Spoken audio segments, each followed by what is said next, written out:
श्री संत सद्गुरू बाळूमामा प्रसन्न. नमस्कार श्रोते हो, आज आपण श्रवण करत आहात श्री बाळूमामांचा संदेश. हा संदेश मनात देवाबद्दल भाव ठेवून पूर्ण ऐका. तुमच्या जीवनामध्ये आनंद आणि सुख येणार आहे. म्हणून बाळूमामांसाठी कमीत कमी 15 मिनटं हा व्हिडिओ पूर्ण बघा आणि चॅनलवर नवीन असाल तर चॅनलला सबस्क्राईब करून शेजारील बेल आयकॉन नक्की प्रेस करा, जेणेकरून येणारे असेच बाळूमामांचे संदेश आपल्याला सर्वात अगोदर भेटतील. समजूत घालायला कोणी नसलं की स्वतःलाच बळ आणावं लागतं. ज्याचे डोळे चांगले ते जगाच्या प्रेमात पडतात, पण ज्याची जीभ गोड असेल तर ते जग त्याच्या प्रेमात पडतं. एक व्यक्ती म्हणून मोठं होताना कधीही माणूस म्हणून छोटं होऊ नका.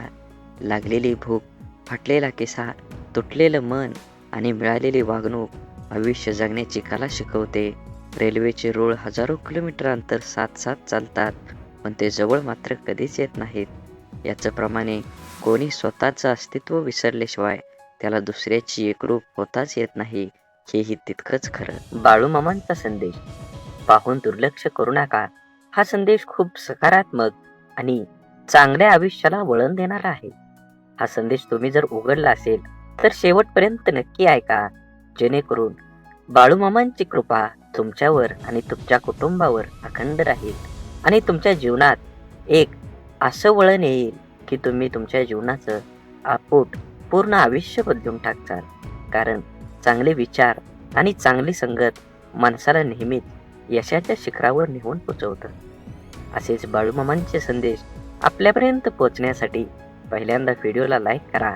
चॅनलवर नवीन असाल तर चॅनलला सबस्क्राईब करून शेजारील बेल आयकॉन नक्की प्रेस करा, जेणेकरून येणारे असेच बाळूमामांचे संदेश आपल्याला सगळ्या अगोदर भेटतील. आणि व्हिडिओ आवडला तर कमीत कमी आपल्या प्रियजनांना शेअर नक्की करा आणि कमेंटमध्ये बाळूमामा प्रसन्न लिहायला विसरू नका. श्रीकृष्णाला गीता कोणालाही सांगता आली असती, पण त्याने फक्त अर्जुनाला सांगितले. कारण जसा सांगणारा असावा लागतो तसा ऐकणाराही असावा लागतो. तेव्हाच ज्ञानाचा विकास होत असतो. पोटाची भूक आणि गरजा माणसाला दुनियादारीचे सर्व नियम स्वीकारायला भाग पाडतात. कर्तृत्व आणि जगणं असं असावं, आपल्या असण्याचा प्रभाव आणि नसण्याचा अभाव हा जाणवलाच पाहिजे. म्हणून आनंदाने जगायचा सोपा उपाय काय असेल? जी माणसं हक्काने आपल्याकडे येतात ती परत जाता कामा नये, आणि जी जातात ते आपल्या लक्षात पण येता कामा नयेत. अडथळे तर क्षणिक असतात, पण त्या क्षणात खचून न जाता धीराने त्यांना सामोरं जाणं हेच तर आयुष्य आहे. जीवनात जलद गतीने मिळणारं यश अहंकार निर्माण करतं, तर उशिरा मिळणारं यश आपलं व्यक्तिमत्व तयार करतं. हरवलेल्या वस्तूही सापडू शकतात, पण एकच गोष्ट अशी आहे की जी एकदा हातातून निसटली की कोणत्याही उपायानं पुन्हा मिळू शकत नाही, आणि ती असते आपलं आयुष्य.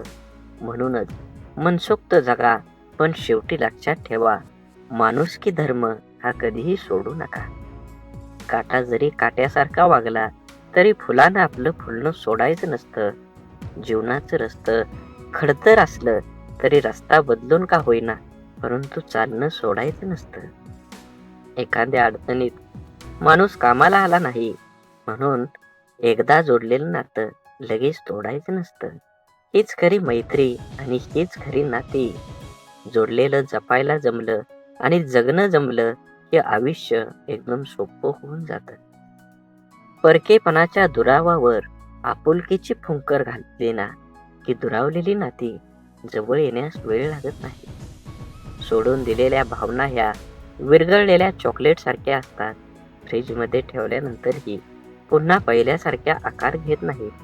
म्हणून दुरावा कोणतंच नातं संपवत नाही आणि जवळीक कोणतीही नातं घट्ट करत नाही, तर नात्याची घेतलेली काळजी आणि केलेला सन्मान यामुळेच नातं अधिक मजबूत होतं आणि टिकत देखील राहतं. त्यामुळे नात्यांची काळजी घेत राहा. तुमचा आजचा दिवस निरोगी आणि आनंदी आणि यशस्वी जावो हीच बाळूमामांच्या चरणी माझी प्रार्थना. बाळूमामा म्हणतात, नक्कीच तुम्ही तुमचं जीवन हे चांगल्या पद्धतीनं जगलं पाहिजे. आयुष्यात अशा माणसांचं असणं खूप आवश्यक असतं, ज्याला मनाची परिस्थिती सांगण्याची शब्दांची गरज नसते. विश्वासघात करणाऱ्या माणसाला जाब विचारण्यापेक्षा त्या माणसाची बोलणं सोडणं हीच त्या व्यक्तीसाठी मोठी शिक्षा असते. माणसाला कधी कधी पाठीमागं लागलेली संकटेच पुढे जाण्याचा मार्ग मोकळे करतात. म्हणून कधी कुणावर विश्वास ठेवू नका, आणि ठेवलात तर त्याच्यावर 100% ठेवा. गरजा आणि इच्छा यामध्ये खूप फरक असतो, आणि त्यांचा समतोल साधताना संपूर्ण आयुष्य निघून जात. कधी कुणावर जास्त अवलंबून राहू नका. चालता चालता लोक विश्वासघात करतात हो. शब्द देऊन आस निर्माण करण्यापेक्षा साथ देऊन विश्वास निर्माण करणं हे सगळ्यात जास्त महत्वाचं. आयुष्य एकदाच मिळतं, जगायला शिकलं पाहिजे. माझा जन्म गरीब घरात झाला. माझ्याजवळ खानदानी संपत्ती नाही, जमीन नाही. परिस्थितीमुळे मला योग्य शिक्षण मिळालं नाही. आणि अशा कित्येक सबबी पुढे करणं, त्यावर चर्चा करून आता हातात आहे तो वेळसुद्धा वाया घालवणं, म्हणजे दुःखाचं, अपयशाचं, अधोगतीचं खापर दुसऱ्यांवर फोडणं. दुसऱ्याची सहानुभूती मिळवून मनाचं समाधान करून घेणं हा वेडेपणा आहे. ज्याला आयुष्यात काही करायचंच नाही, तो असे बहाणे शोधत असतो.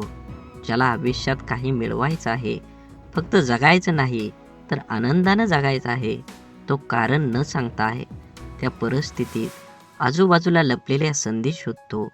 एक माणूस पंखा साफ करण्यासाठी स्टूलवर एक पाय ठेवतो, तेवढ्यात दुसरा पाय ठेवणार, स्टूल तुटतो.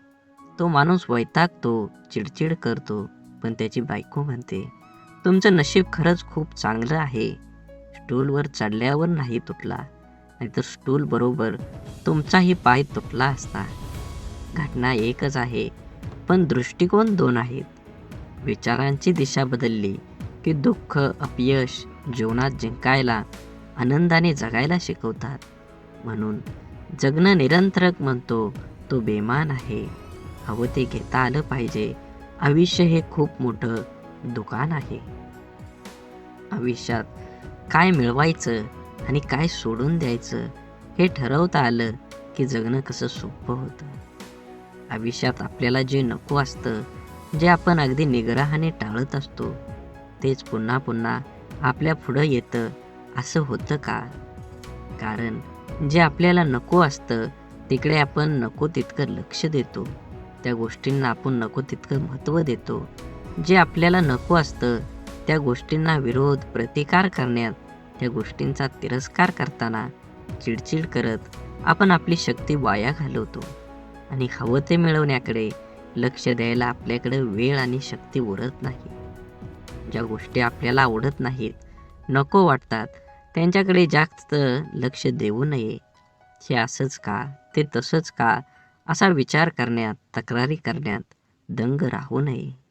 अंधाराची भीती वाटत असेल तर फक्त नको तो अंधार म्हणून तो नाहीसा होत नाही. नेहमीच अंधाराला घाबरण्यापेक्षा अंधारात जाऊन काय होतं ते एकदा बघावं.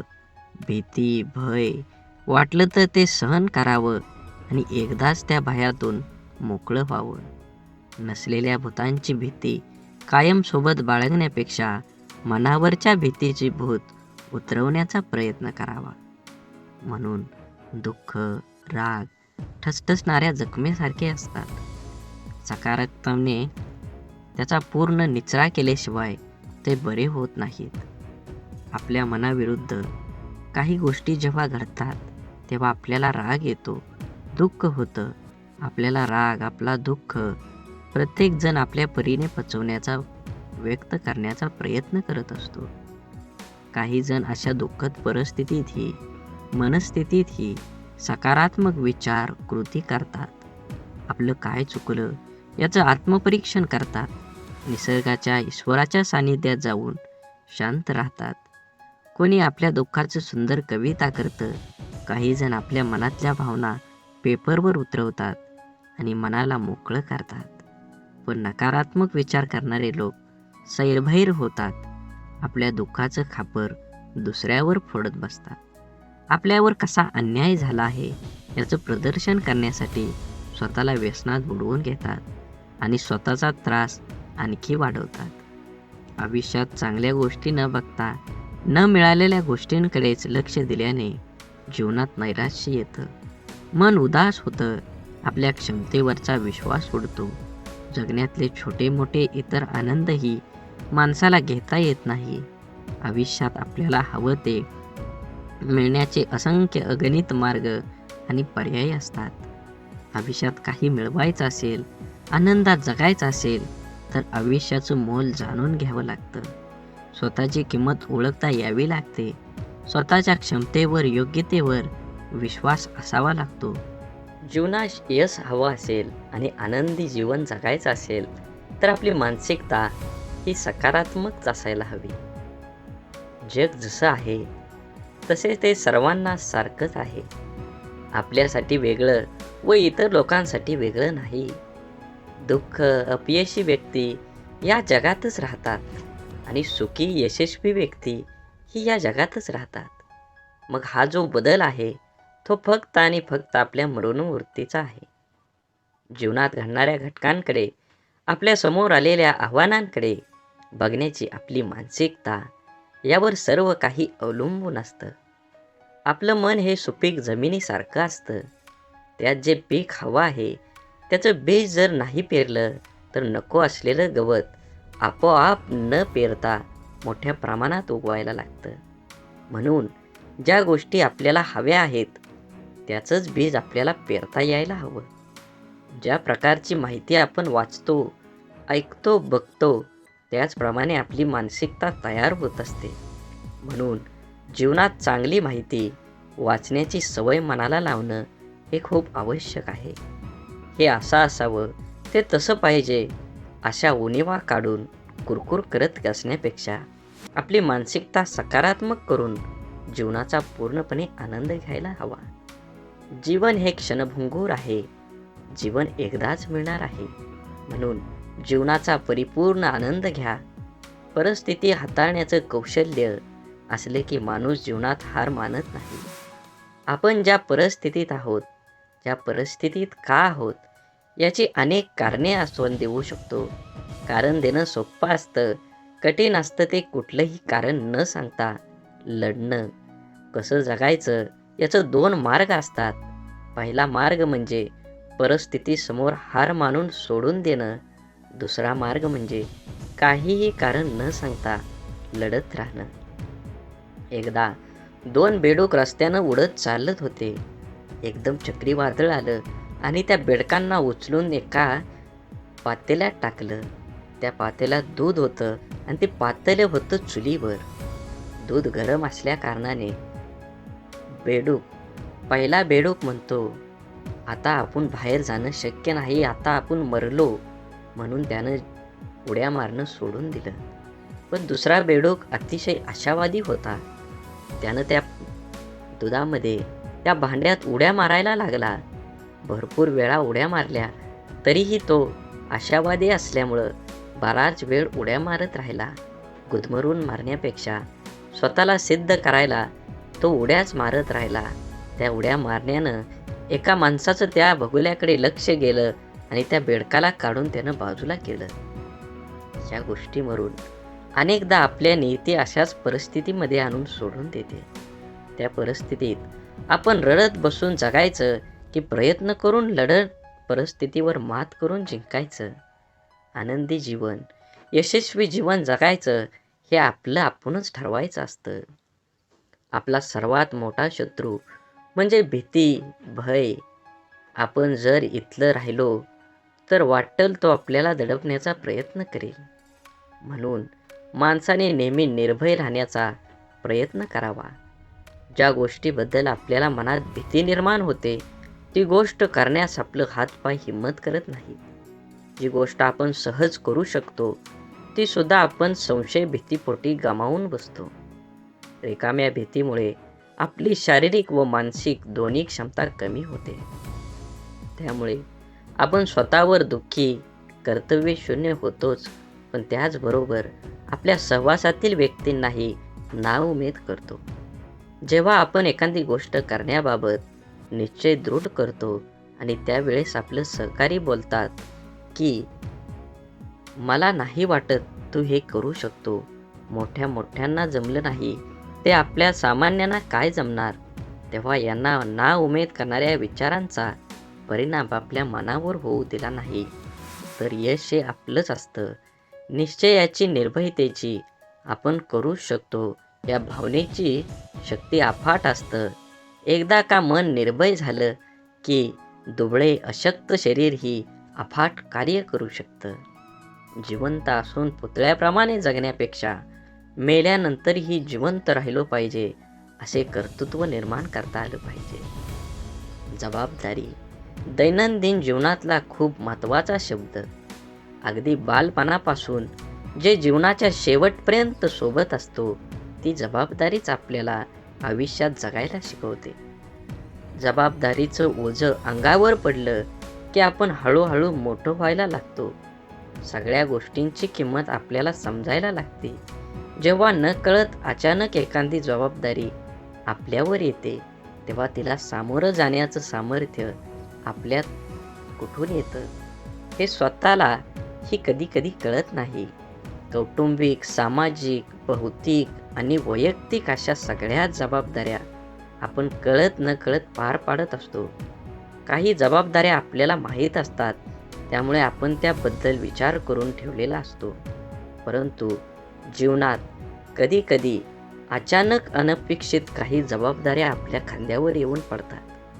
तेव्हा खरी आपली परीक्षा असते की त्या जबाबदाऱ्या आपण कशा पार पाडतो. तेव्हा आपलं मन, बुद्धीची शक्ती, विचार करण्याची पद्धत समजते.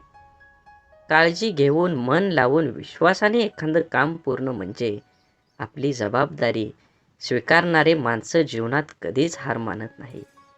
एकतर ते जिंकतात किंवा शिकतात. जबाबदारी स्वीकारली पाहिजे. ज्या दिवशी आपल्यावर असणारी जबाबदारी ही ओझं वाटायला लागते तेव्हा ती पूर्ण करताना आनंद, उत्साह निघून जातो आणि आपण ती व्यवस्थित पार पाडू शकत नाही. जबाबदारीची जाणीव ही ठेवायची आणि जगायचं स्वतःसाठी, स्वतःच्या मनासाठी आणि स्वतःच्या माणसासाठी. म्हणून जीवन हे खूप सुंदर आहे, त्याचा आनंद घेतला पाहिजे. आपली कठीण परिस्थिती, आपल्यावर आलेली खराब वेळ आपल्या आयुष्यामध्ये खूप मोठं यश मिळवून देऊ शकतं. फक्त त्या परिस्थितीत स्वतःला कमजोर होऊ न देता सकारात्मक दृष्टिकोनानं सामोरं जाणं अत्यंत महत्त्वाचं आहे. बोला बोला बाळूमामांच्या नावानं चांग भलं. झाडे लावा, झाडे जगवा, माती वाचवा, पाणी वाचवा, सेव्ह अर्थ. आणि मनात मामांबद्दल आणि देवाबद्दल भाव असेल तर नक्कीच चॅनलला सबस्क्राईब करून व्हिडिओला लाईक करा. व्हिडिओ जास्तीत जास्त प्रियजनांना शेअर करा आणि कमेंटमध्ये बाळूमामा प्रसन्न लिहायला विसरू नका. धन्यवाद.